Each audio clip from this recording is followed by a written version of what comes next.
All right, now that you have established that relationship with a customer, you're starting to kind of assess their needs, understand them, and you've moved on to presenting a solution that helps them see how it's actually solving their problem, meeting their needs. Let's talk a bit about closing. Closing is actually a pretty big topic, so we will be breaking it down into a few subsections as well. So as we move into the close, uh, generally, I would say this is the stage where most salespeople tend to feel that the sales interaction itself is the most quote unquote manipulative or greasy. It's quite easy for them to, ask questions, assess needs, and then for them to even move on to pitching a solution. But naturally, the biggest challenge I typically find is number one, most reps feel that they are they lack authenticity around building that relationship. So that's the greed component. And then when they try to close, they feel like, number one, they don't know when a customer is ready. And sometimes they don't know how to ask for the sale in the right way. And they end up feeling like they're either pushing their customer to buy, and it comes across as being manipulative or a bit greasy. So I do want to go into a few techniques or kind of just mindset and different approaches in order to help you understand how to kind of address this closing section. So before we close, obviously, before we try to get a customer to buy, we need to remember BANT. So if we haven't talked about this, basically BANT is how we qualify our customers. Number one, do they have the budget? Do they have the authority? Are they the right person to speak to? Do they actually have a need? Do they agree to the problem? Is there a clear outline in terms of time frame and when they might want to implement it? So obviously, make sure you align all of this, because if you don't, even if you've done a great job pitching your product or service, if your customer doesn't feel like they need it now, or maybe they're not the right person to speak to, then you've effectively wasted a lot of time because they won't be able to close. Make sense? So you want to make sure that they are truly interested and they are ready to switch providers as well. Even if it's in a situation where, let's say, for example, if they're in a contract, you need to be able to. It doesn't mean that that doesn't meet your timeline. So if you can get them to agree on the benefits of switching, breaking their contract early, that also kind of qualifies them as well, because there may be merits to breaking the contract. Maybe, for example, they're saving more money than the penalty, right? Or maybe that you're able to add so much value to them, make their process a lot easier, integrate with all of the other solutions and workflows, and that justifies kind of some of the pain in and around the breakage of the contract. Make sense? So obviously, get all of this aligned before you try to close a customer, or else you're just going to be wasting your time. So the four things that I want to talk about under the close section is, number one, identifying buying signs. We'll talk a bit about trial closing as well, which I'll go into in a second. We will talk about the actual close, and then we'll lastly address objections as well. So these are the four key elements. First of all, let's talk a bit about buying signs. Generally, the main thing to be very mindful of and aware is that most customers, again, caveat with most, is that when they are ready to purchase, they will typically exhibit some of these signs. So some of them are painstakingly obvious, but when you're in the heat of the moment, when you really engage with the customer, trying to talk to them about, all of your features, your solution, the value, I find a lot of sales reps tend to not be very mindful of some of these very obvious signs as well. So one thing you can try and do is, as a good practice, just to kind of practice your people watching, is go out, hang out in a food court or hang out in a retail store and pay attention to how people interact and how people carry themselves as they go through their purchase decisions. You will notice, like, let's say if someone is in a food court, they will tend to have certain subconscious behaviors in and around when they've decided which stall that they want to purchase from. The obvious ones on the physical side, you have things like leaning in, mimicry behavior. So that's when they mirror your image. So for example, if you're, let's say if your arms crossed, they'll also have their arms crossed. If you're rubbing your chin, they also find themselves rubbing their chin. Positive behaviors, like if they're smiling a lot, if they're nodding a lot. Even more obvious if they actually have their hand around their wallet, that actually does happen as well. And on the verbal side of things, like what are they saying? Are they agreeing a lot with what you're saying? Is their tone of voice delightful? Are they saying a lot of positive words? They're all very obvious, but you just need to notice them, because this is the first sign. Again, it's not a definitive sign, but it's the first sign that they're likely to be able to close. So you're on the right track. It just helps you understand that you're on the right track. So yeah, just be mindful of that. There are also what we call virtual buying signs, because especially nowadays, a lot of people tend to become more comfortable, or are more comfortable with purchasing online. So what could some of these virtual buying signs be? So number one, let's say, for example, if people are opening a lot of your emails. So if you have one specific contact, if you have a CRM tracking tool and you're able to see that, oh, this person opens a lot of your emails, that's a positive sign. Again, it's not definitive, but it's a positive sign, right? If you're sending, let's say, one specific email where maybe it's a product demo email, and if that email keeps getting opened over and over again by the same client, then again, that's a positive sign. Another one would be the number of times an email is forwarded around, and this can be tracked by looking at the opens of that email from different IP addresses. So again, you'll need a CRM tool like HubSpot or Salesforce in order to track things like this.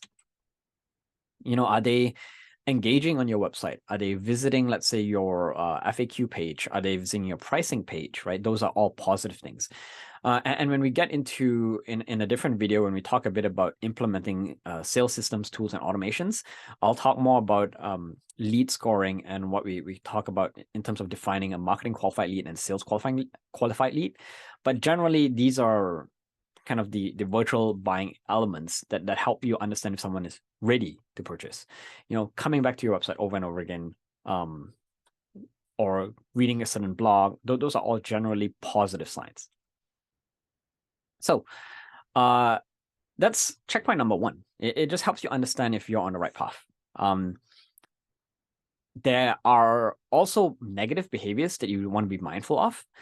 And some of these negative behaviors on the other side of the picture will include things like, disengaging from you, a lot of negative words and tones, not maintaining eye contact, those kind of things. And if you're starting to see people disengage, then generally it may mean that either they're not qualified or they're not interested. So if they're not qualified, then your goal is to qualify them, to understand, what is kind of the thing that you're lacking. Are they the wrong person to speak to? Is it the wrong timing? Do they not see the problem? Maybe they think it's too expensive, whatever the reason. If they're not interested, then same thing. You want to understand, like, what are some potential objections? Why are they kind of and ahhing about the product? And we'll talk about more of that when we go into overcoming objections. So generally, it's just a kind of rough indicator. The trial closing segment that we're about to go into, this will actually give you a clearer indicator if someone's ready to purchase. So assuming you see some positive signs before you go in for the close, this is a great way to kind of test the waters. So what trial closing is basically, this is probably the only time in the entire interaction where you want to be asking these close-ended questions. And these close-ended questions, your goal is to ask questions that will end in a yes response. And why? It's because it will help you gauge if they're in the right mental state to buy. Because theoretically, if a customer is agreeing to everything, odds are you have the green light to ask for the sale, right? As a matter of fact, if they like everything, there should be no reason why they would say no when it comes to asking for the sale. So that doesn't mean that them saying no is a bad thing, right? Again, if they do say no to something, it just means that you need to identify and address that objection, and then circle back into informing and educating the customer again, and then you can try to close again once you feel that they're ready for it. So, these could be questions like, do you understand everything that I just said? Do you see value in this solution, right? Do you believe that this will solve your problem? These are just some examples, but the idea here is these are yes/no answers that the customer should be responding yes to. If they're saying yes to at least, I would say at least 3 yeses, that's your goal. If they say yes, yes, yes, that means you can probably move ahead to close. I won't go into closing techniques per se, but there are a lot of them out there. There's like the alternate choice close, there's a assumptive close, all that kind of stuff. You can just do a simple and quick Google search to look up closing techniques. But I want to talk about in the closing section more in and around the closing mindset. So generally, what I find is there's a lot of stigma associated with sales.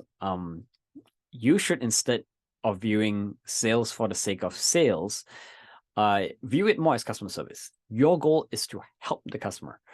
If you have done a good job leading a customer here and kind of supporting them, then they should want to buy what you're selling, right?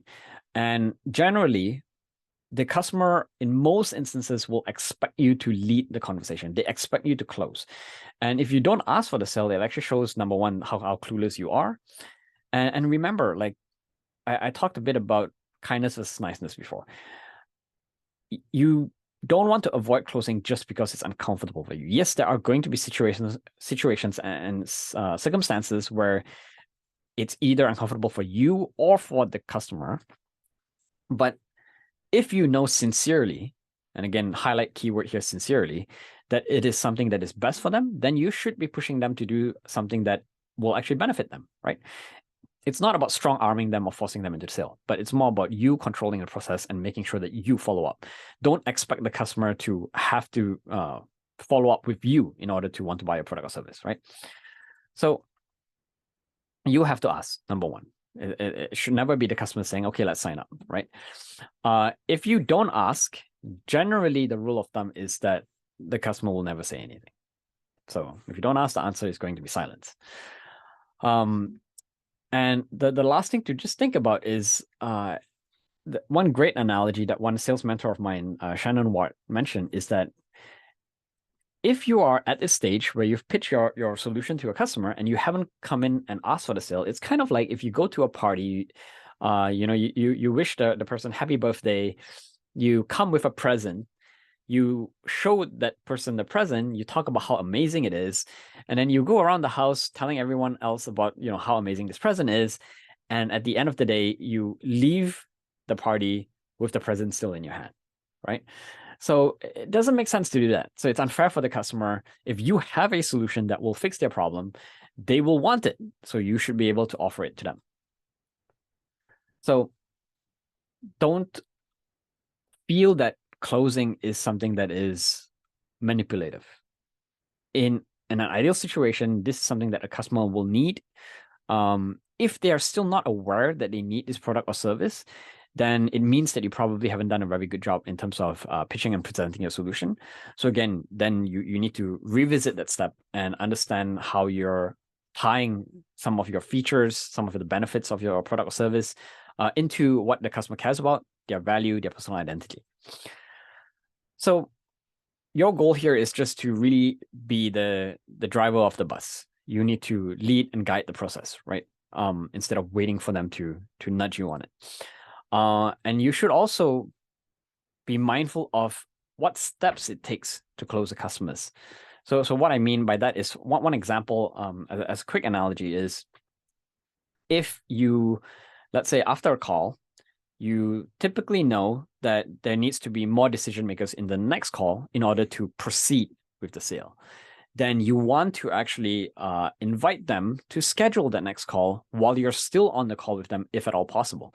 Because then if you leave it to back and forth through emails, then number one, it slows down the process. Number two, they might even forget to do it and book a meeting, and therefore you may even lose a sale as well, right? So book your next calls during your calls instead of going back and forth through email.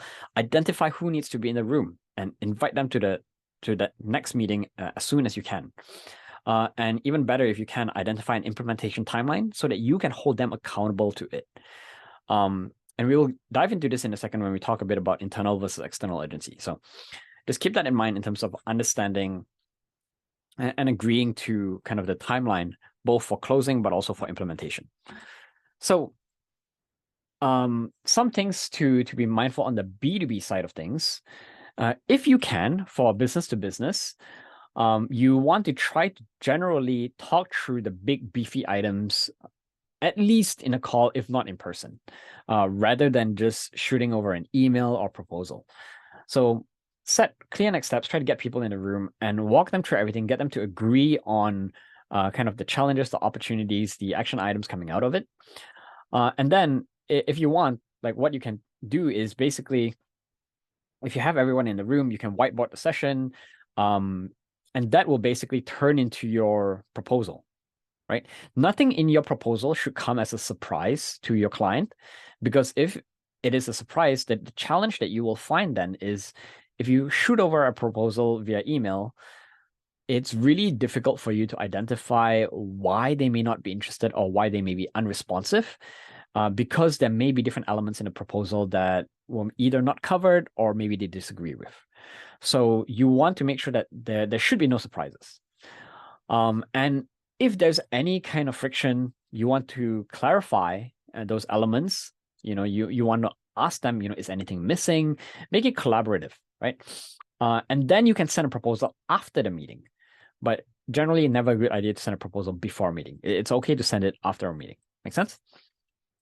So this also kind of helps with speeding up the sales process because it reduces the formalities in and around closing. They don't need to straight away shoot the proposal over to a legal team. Generally, they know what's coming to them, and the finer details, the legal aspect is just formalities. Make sense? So as you move towards a close, just kind of some personal tips in and around how to conduct yourself. Number one, try to be confident. If your solution is suitable for them, you should be confident, right? For example, saying things like, so would you like to get this set up versus let's get you set up. That's a lot more confident. When you exude confidence, your customer will actually feel more comfortable in the interaction, and they will buy with more confidence. And this reduces the likelihood of buyer's remorse as well.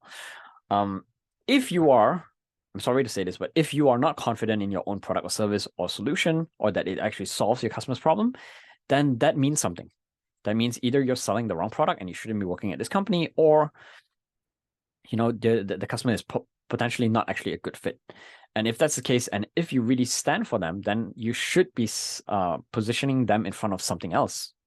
So maybe it's showing them an alternative solution, or maybe even sending them off to a competitor if they have a better or more suitable solution. Make sense? It's okay to do that.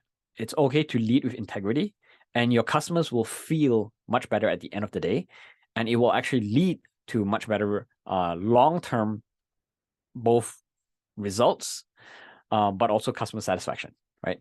If you are comfortable with sending a customer off to a competitor, a customer will feel like, this company treated me well. And if someone else is actually a better fit for your solution, they will be willing to refer you. Versus if you force them into a close and they're not a good fit, then they're more likely to come back with a negative review, and that will actually impact your likelihood of acquiring new customers down the line as well. So another thing that you also want to be careful about is when you move into the close, when you're starting to get the customer to close, you want to give them some space. I often find here that some sales reps tend to be too desperate in terms of trying to oversell to a customer. So, once a customer has expressed some level of interest, once they've committed, give them the space. It's okay for them to need some time to think about it. And if you talk too much, you're going to come across as talking kind of being a bit too desperate and talking yourself out of the sale. So just be a bit careful about that. Obviously, if they've said yes and they want to buy, then you want to make sure that you stop selling the same thing. So what I mean there is, it's okay to upsell and cross-sell, but you shouldn't still continue trying to convince them to buy the same product or service. It sounds very obvious, but I've seen a lot of sales reps doing this, where they don't notice that the customer has effectively closed, and they still try to talk to the customer about that product or service. And again, like that will come across as being a bit desperate, because the customer will start to wonder, why is this person still trying to convince me? I've already said yes. Makes sense? So cross-selling is still possible, and we'll talk about how to do that when we go into account management. But yeah, keep that in mind. And the last tip here is let them sell themselves. So sometimes you can just ask the customer, how do you think this will affect your business or life? or why do you see yourself getting this product or service, or what do you see yourself getting out of it? And generally, if the customer genuinely believes it's a good fit, then they will actually tell you the reasons why they think or kind of what their key considerations are. So at the end of the day, remember, customer service is more important than sales. If you put the customer first, instead of prioritizing getting a sale or the number itself, it will make you a lot more comfortable when you navigate the close, and you'll make it a lot more natural. So as a quick exercise, I'd like you to take some time, pause the video, reflect on what are some good closing statements you've heard. Whether it be in person, maybe the last time you visited a store, or maybe it's a good and comfortable closing process that you had in your business where you bought into some sort of solution, B2B solution, or maybe it's something in terms of an online checkout experience that you had, and see what you can mimic in and around that. Another thing you can also be mindful about, not only in the sales realm, is think about, let's say, personal events or invitations. How have people persuaded you to do things like traded snacks with you, or maybe invited you to a party? How did they convince you to do that? And just be mindful of kind of both the flow, but also what they're saying. And this is very relatable in the sales interaction as well. I alluded to urgency before, so I want to take some time to kind of talk a bit about that, because urgency plays hand in hand into closing. Obviously, because the greater the sense of urgency, the higher the likelihood of someone saying yes sooner rather than later. There are two types of main urgency. One is what we call external urgency, and then the other one is internal. External urgency is where you have external factors, not intrinsic to a customer's motivation, that basically, I don't want to actually, I think force is the right word, that basically forces them to commit to closing the sale sooner rather than later. So these would be things like having promotions, having limited time, limited seats, having limited quantities, those kind of things. Those are external urgencies. Basically, it's something that is not their own motivation, but it is something that you are imposing on them. External urgency, it's not necessarily bad, but I would caution against it, because you don't want to overly rely on external urgency, because if you use it too much, then it comes across as being inauthentic. Like you've probably seen some stores where they're always going out of business sale or always on sale kind of thing, and after a while you just kind of gloss over it. So try to avoid external urgency unless there is some authentic element to it. Like maybe, let's say, for example, if you're running a course and you need a start date for a course, or you have limited capacity to work with a number of companies, and you can only work with a certain number each given period, then it's okay to use external urgency. Better yet is if you can identify internal urgency. So internal urgency is in and around their own personal internal motivation to take action, driven by both their personal desires, but also their company milestones and goals as well. So this is much more powerful, but you have to understand your motivation and you have to understand your timeline. So you will want to be able to try to address and speak to that want as opposed to that need, like I mentioned before, right? You need to appeal to why the customer is trying to buy your product or service. I want to show this quick video, and this ties in very nicely to, we mentioned before, when we talked a bit about presenting the solution, when we talked about giving the customer those answers. I mentioned, value proposition, selling people the whole, not the drill. So I want to show you this video so you can see how Google does it. And I want you to pay attention to both what you're feeling as you're watching the video, but also kind of what happens, or at least what the video is trying to convey.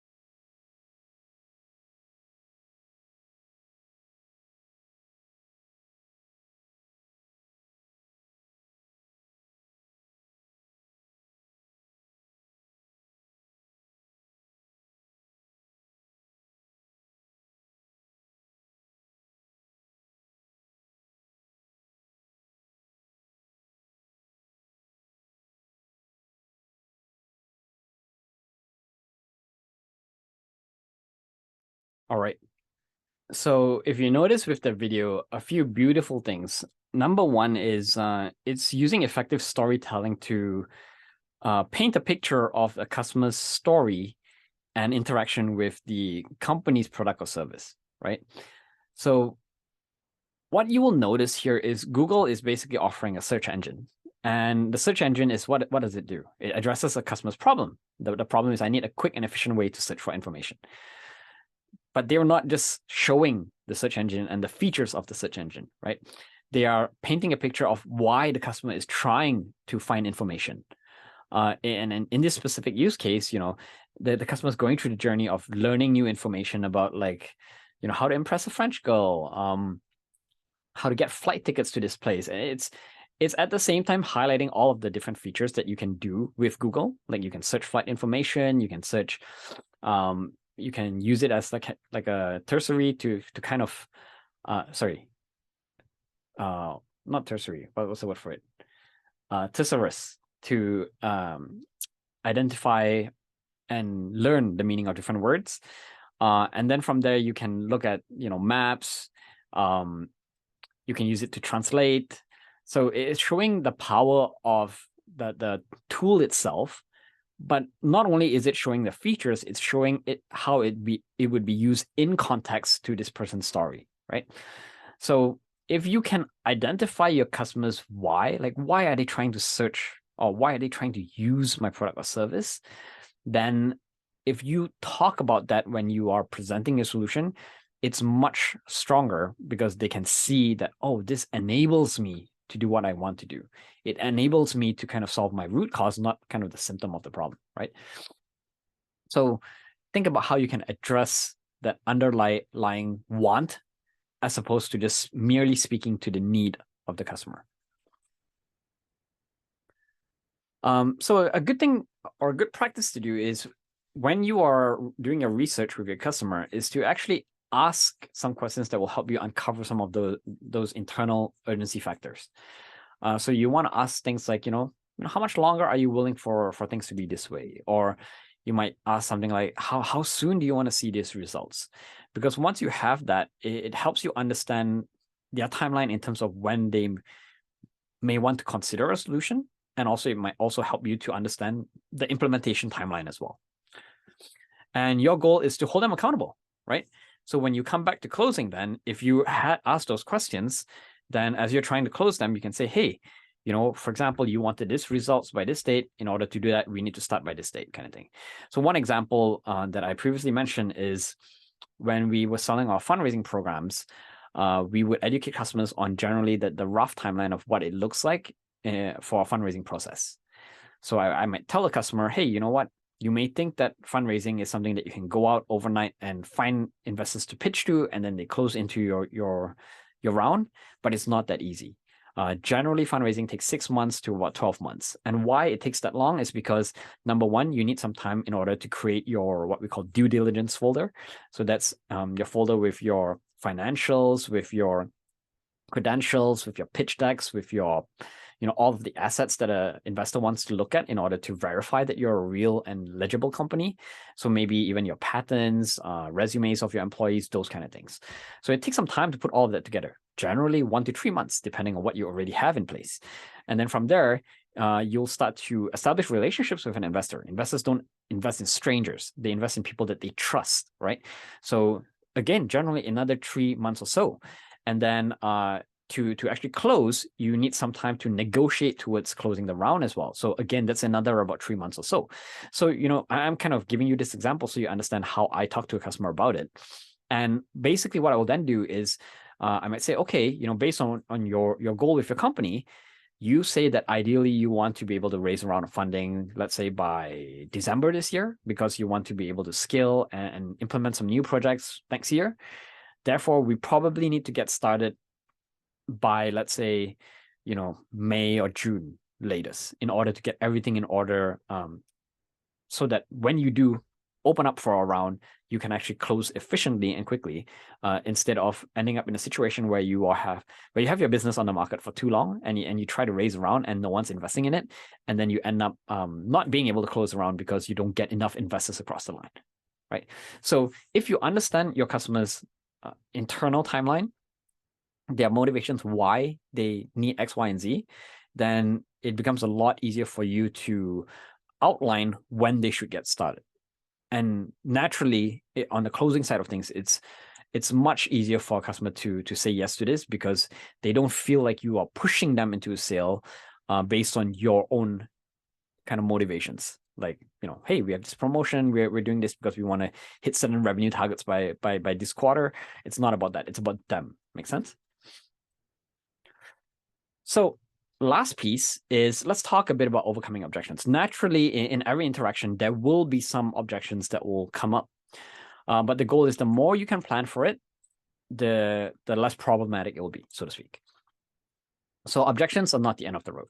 So don't worry if you get a no, it's okay. If you get someone saying, let me think about it, again, it's not the end of the world. You may do everything right, but at the end of the day, some customers will still end up objecting. So what most sales managers will teach their sales reps is that you want to have some level of persistence when you try to close a sale. But be careful when you navigate this term persistence, because if you are overly persistent in the wrong ways, you can easily come across as being too pushy, right? So what I find as a comfortable rule of thumb is you want to at least try to get 3 no's from a customer before you disqualify them. Obviously, the 3 no's doesn't necessarily have to come from their mouth directly. It could be no's in terms of, like, if you've identified or disqualified a customer based on some action that they've taken, then that counts as a no as well. So it could be, let's say someone ignores your email, like maybe that's a kind of a virtual no as well. But generally, don't back down once you get rejected. You want to convince someone, especially if you truly think that it's in their benefit. And if you're not doing at least that, then you're not doing the bare minimum to ensure that you're giving the customer the required information in order to make a good informed decision, right? So when it comes to saying no, we'll go into different ways of tackling that. But you're not asking the same question over and over again. Like, do you want to buy? No. Do you want to buy? No. Do you want to buy? That's not the right approach, right? You're approaching it from different angles, and basically you're trying to just really understand why the customer is saying no as well. So I can't speak to every potential objection, because every business, every customer, they're all different. But just the key takeaway here is not to back away too easily, but also be careful about being too pushy. This is where role playing is going to be the most helpful. So having someone role play some potential objections and you trying to address them, and then you can troubleshoot and see how you've addressed it, and was it pushy, was it not, those kind of things. Answers that you come up on the spot are often not going to be very good answers. The more you practice, the more you're familiar with what objections you might face, the easier it is for you to come up with a natural response, because you've already trained around that. So be mindful of those things. That's what I meant on the planning side of things. So let's talk a bit about how to be persistent without that pushy element. Number one, you need to understand your process. And what I mean by understanding your process is you need to understand that in most cases, most prospects don't close right away. So you need to make sure that you are escalating them correctly, and that you are putting the right call to actions in the right place. Because like I said before, if the customer is still in the awareness stage and trying to understand their problem, and you ask them to buy, then obviously you're going to get a no, right? So these touch points aren't only in-person kind of touch points. Touch points could come in many forms, right? It could be maybe the customer reading a review on your website. Maybe it's them visiting your website, reading one of your emails. Maybe it's a call with you. Maybe it's a follow-up email that you send. So there are many kind of different call to actions and different touch points that a customer will go through. So you need to make sure that you're, number one, not asking for a close too early in terms of where they are both in the decision, but also what you've given them in terms of information. So just be very careful about that. Number two, you need to understand and focus on the customer's needs. If the customer is not a good fit, I'll say this again. If they're not a good fit, remember your goal is to provide good customer service. It's not about the sale, right? So when I say stick with them here, you don't want to be in a situation where you're being clingy. It's more about you leading the follow-up, because sometimes, especially with email, not everyone is going to be amazing with managing their inbox. Sometimes people will miss your email. Maybe it ends up buried in their inbox over the weekend. Maybe they see it, but they forgot to reply to it. Maybe it ends up in a promotional folder. Who knows? For whatever reason, life happens, right? So you want to follow up with a customer, push them to do what is best for themselves. Either if they're accidentally overlooking it, or even if they personally have some sort of limiting belief that's holding them back. Maybe they're afraid, maybe they're worried about risk. Then you need to help walk them through it. So if they have certain doubts, then we'll talk about how to identify those doubts in a second. But you need to be able to speak to that, because if you can eliminate those doubts or perceptions of risk, then the customer will be more comfortable in terms of closing. So be okay with telling the truth. Like I say, focus more on integrity, selling with integrity, selling authentically, right? If the customer doesn't buy, if they are a better fit for another vendor, bring that up. It's not going to look bad for you. If they're avoiding looking at their own situation, maybe because they don't want to see the fact that they're actually not doing as well as they thought they would, then make it clear to them. Let them understand what the future would look like if they don't adopt your solution, right? What opportunities could they be missing out on? Those kind of things. So these, I would say, are the two main things that you want to do. If you get a customer that's umming and ahhing, or deliberately actually saying no to something, then this is the best way to tackle objections. Number one is you need to actually plan for it. Like I mentioned before, like you need to know what are common objections. So if you know what common objections are, and if you bring them up earlier in the sales process, they are no longer going to become objections with this prospect. So for example, if pricing is a common objection, which for most products or services, generally pricing is raised some point or another, right? So if pricing is a common objection, then one thing you could do is when you're actually in the answer phase, when you're pitching your product or service, you're actually talking about why it's priced this way. You might say, oh, you know what? We noticed that a lot of our fellow competitors or other similar tools price at this price point. We instead price with, let's say, a percentage of the transaction, because we believe that by doing it this way, we piggyback off your success. That means if you are not doing very well, then we don't take a big cut. But if you are doing very well, then we're justified with taking a bigger cut, because obviously our product or service is giving you good value, right? So that way, if you've talked about that issue, then it doesn't become an issue later down the road, and the customer won't object to the pricing. Obviously, if you have other issues, so for example, if let's say it's a quality issue, and sometimes the customer might say, oh, you know what? I'm worried to work with, let's say, a new company like yours, because you're a startup, and I'm worried that it's not reliable. Like, what if your company goes out of business and you no longer offer, customer support? I can't get parts to replace, or maybe your let's say software or service gets shut down. Then you want to address that. Make sure you make it clear upfront when you're talking about your solution. So if you've already talked a bit about that and educated the customer, then when you come to the close, then obviously it won't be an objection. Make sense? The second tip is, this is another part where it's safe for you to make assumptions, or probably the only part. So what happens here is if a customer doesn't tell you what their kind of doubts are, then what you can do is you can actually say, hey, are you uncertain because you're worried that it may, let's say, be too difficult to implement? Or you might say, oh, do you think it's too expensive? And what happens here is when you make that assumption, the customer will actually clarify the objection for you. They will actually say, oh, you know what, it's actually not a pricing problem.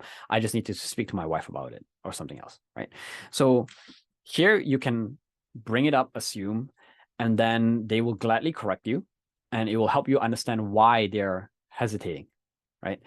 You know, you can say, hey, what are you not sure about? Is it a color that you don't like, or whatever? And then they will let you know. So this is the key exercise in and around this topic of objections.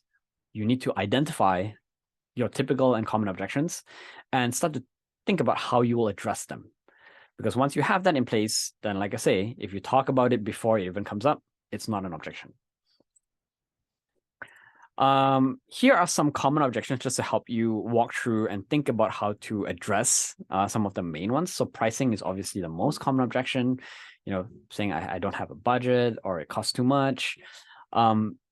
If people raise that, then usually it's because they don't see equivalent value to the dollar value. So when I say value here is obviously value in terms of what they get out of your product or service. So you need to demonstrate the ROI, the return on investment, or demonstrate how it will really help them, right? The second most common one is time. So I'm too busy, or I have other priorities. This is not as important for me. So how do you address it is, if possible, you want to try to break it up into smaller time commitments, like a pilot project, or in terms of when you implement, how you do the rollout, those kind of things. You want to make it easy for them. You want to make them see that, you know what, it's not going to be too difficult to implement this. So like I talked about, pilots, reducing the scope of the project. The third one that is quite common as well is priority, related to time, right? You know, timing here is too busy, other priorities, like nothing's not the focus. You know, priority is more in and around, like, I think this is, yeah, it's nice to have. I do see that this is a problem, but we don't need to focus on this right now. So kind of like that vitamin versus painkiller thing. So how do you address that? So you need to, first of all, identify what their top priorities are.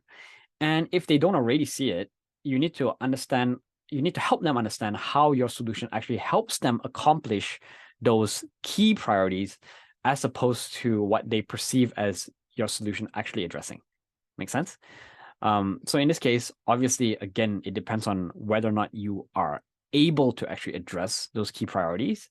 And if you are able to, maybe your customer is just not viewing your solution as addressing the key most important thing for them, and they think it's a nice to have. So you need to show them how it's actually addressing what they need to have. Make sense? Fit, that's another common one. You know, they might say, oh, you know what, we don't actually have this problem, or I don't think this is relevant for me or my company, right? How do you address? Usually it happens because the customer isn't aware. So you need to educate the customer. You need to show them how actually, you know what, this affects you more than you think it does. Or you may show them kind of their competitors, their peers. What and why do their peers actually work with you? Because maybe they don't realize that this can actually apply very strongly to them. And by showing success stories of their peers, they'll understand that, oh, you know, if this company is using this to do this, then maybe I should get on this bandwagon as well, because I'm potentially losing out on some opportunities because I'm not able to do X, Y, and Z, right? Credibility. So, you know, they feel like they don't trust you, what you're saying, maybe your results, maybe you think your company is not well established, those kind of things. How do you address that? If possible, you try. This is generally more data driven. So if you have stats, if you have case studies, if you have results, if you have testimonials, reviews, this is where you bring up some of those things. Untargeted. So they may think it's relevant for their company, but they don't think it applies to them as an individual. So it probably just means that you're, number one, not targeting the right person, right decision maker. So you want to ask for an introduction, right? You may say, hey, do you know who I should be speaking to at your company for this? Or you should just fix your targeting. So make sure that you are actually going after the right stakeholders. Lastly, satisfied. This is quite common as well. Like they say, we are happy with what we currently have, or we're already using another tool. And the main thing here is to ask about the existing solution so that you understand, what are some kind of lacking points or weak points or unmet desires that they have with relation to how they're currently using their existing vendor or how they're currently solving the problem. So I want to give a quick example here. This is not a perfect example, but this will help you start to understand like how you will ask for that no, like that I mentioned, but in different ways, as opposed to just saying like, do you want to buy? Do you want to buy? Do you want to buy? So let's say you're trying to cross sell someone. You're trying to you get someone to, let's say, buy a bike or buy a phone, and you want to sell them some accessories, right? So how do you be kind of persistent without being pushy? So let's say, that this is one bad example. You say, hey, which accessory would you like? And you say, oh, are you sure you don't want any? Like, and then, what if I gave you a discount? They are technically different phrases, but they all mean the same thing. So you want to try to avoid this type of approach. Instead, it's better to, again, not perfect, but this is one way you could do it. Number one is two things that you'll see in this example is, number one, they're using different ways of asking, and number two, they're spreading the ask out instead of all of it coming at the end of the interaction. So here you may see something like, oh, based on your lifestyle, here are some accessories that I think will go well with your car. Take some time to pick them out while I set up your paperwork. And then you go about doing your paperwork setup, blah, blah, blah. And then you come back to the customer again and you say, hey, so, did you decide on which one you may require? And if they still say no, then you can say, oh, are you not getting any because you think they're too expensive? Maybe I can help you save a little by bundling them. So again, it's not a perfect example, but it's just slightly better than the other one before, right? So spread out your ask, and also ask them in different ways. Think about how you can give your customer more value, because at the end of the day, these should ideally be things that your customer will want, right? And we will talk a bit more about the mindset of cross-selling, upselling in a separate video. But don't feel like you're pushing extra products on a customer, because generally when you're upselling or cross-selling, your goal is these are items, services, products that your customer will ideally want, because it gives them better value and it makes things more convenient for them as well. So most of what I talked about are more kind of in-person type of objection handling. You can also address objections virtually as well.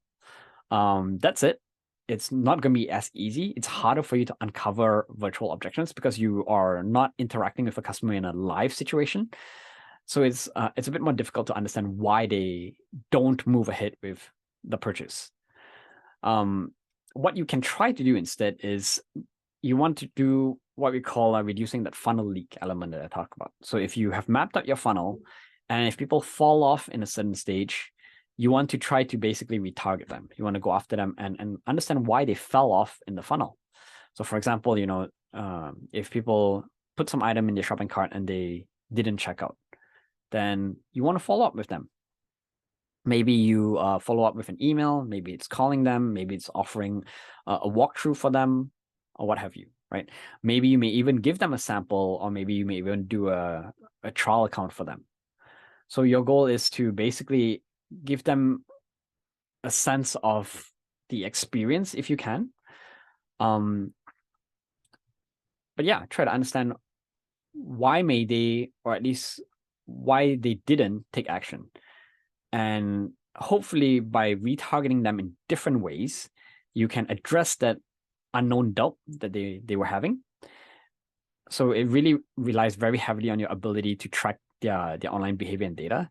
So it really depends, like a lot of the online objection stuff depends on what CRM tools you're using, what data you're tracking. But yeah, don't be afraid to reach out to a customer and just say, hey, why didn't you, we noticed you did not check out, or we noticed that you were browsing our websites. Do you have more questions? It's okay to do those kind of follow-ups. So the last section that we'll talk about in the next video is in and around setting expectations, because this will be the key and core component around customer service. If you have sold your customer on your solution, this can still mean that a customer may still walk away with a bad experience. And sometimes it's not because you have a bad product or service, but it's just about understanding how you communicate what to expect. So we'll talk about that in a second.